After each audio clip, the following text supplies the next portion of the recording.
Hello my people, this is YOLO and today the story I bring to you, many of us must have heard as children and I can assure you most of us will also agree with its lesson.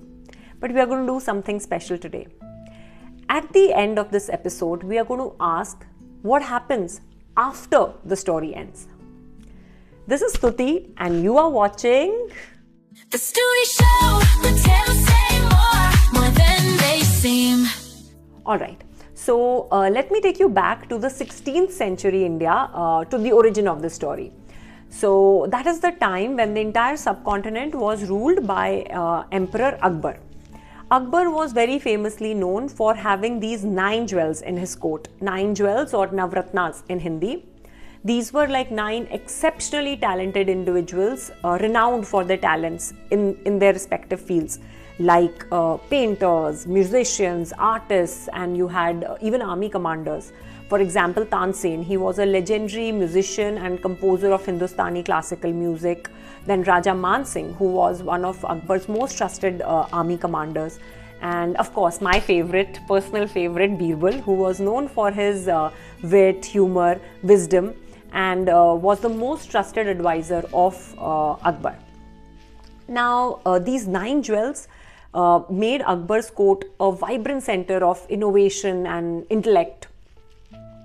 One day when Akbar was in his court, I think out of boredom, asked Birbal a question, who by the way was also Akbar's favorite amongst all the 9 jewels. So he asked Birbal, can you get me the most beautiful person in this entire kingdom? Can you present the most beautiful person in my court? Now, beauty is a very dangerous word, especially in the royal court, and Birbal knew this well. So he didn't rush, he asked the king for a day's time. The next day, of course, Birbal came back to the court and he came with a little boy.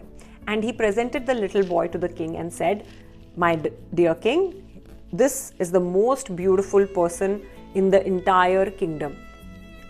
And the king then looked at the little boy. Now the king was a bit shocked and also a bit furious. This was a little boy who was very skinny, almost fragile. His nose was crooked, almost bent on one side.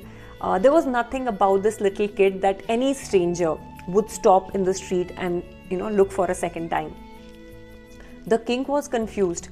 He didn't understand why did Birbal, out of everybody, bring this skinny child as the most beautiful person in this entire kingdom. Now Birbal saw the king's reaction and he was smart. He immediately responded before the king's rage could rise any further. He said, "My dear king, yesterday after we spoke, I went back to the kingdom and I started asking people around. I saw that there were beautiful dancers who were being praised for their grace. There were intellectuals, scholars who were being admired for their wisdom. There were noblemen who were admired for their status. But nothing really felt complete until I came to this small backyard. Here in the backyard, a mother was holding a child and she was lovingly telling the child, 'My dear, you are the most beautiful person in this whole world. So, my dear king, I present to you not just the most beautiful person in this entire kingdom, but also in the entire world.'" So that is where the story ends. The lesson, quite obvious, beauty lies in the eyes of beholder. And not just that, also that parents' love is the most pure and it is the most generous form of validation. It doesn't see any flaws, it only sees worth. That's a beautiful story. Isn't it? Because the entire world could actually judge us, but at least our home should not feel like a courtroom. I agree. But I don't think so the story ends here. But why not? Because that child is not going to stay in that courtyard forever. Because one day the mother's voice is not going to be the loudest in the room. You mean to say when the child grows up? Exactly.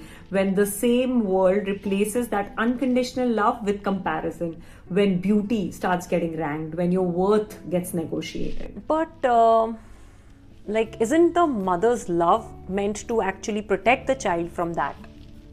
Yes, as long as the child knows that the love was unconditional, that the love was not based on a condition of him or her being beautiful. So the same love that actually made the child feel complete Makes the adult feel incomplete, and the lesson changes quietly into something like, if I'm loved because I am beautiful, what if one day I'm not? And then suddenly validation becomes something to chase. So the story isn't wrong.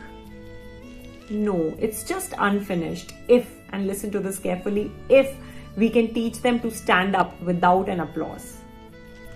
Then the real lesson that we can get from the story is not just that beauty lies in the eyes of beholder, But also that the worth should survive even when no one is watching. So that's the story for today, guys. Let me know in the comment section what did you think about today's story. And before you leave, don't forget to like, share and subscribe. Thank you so much. Until we meet again. Bye. Bye.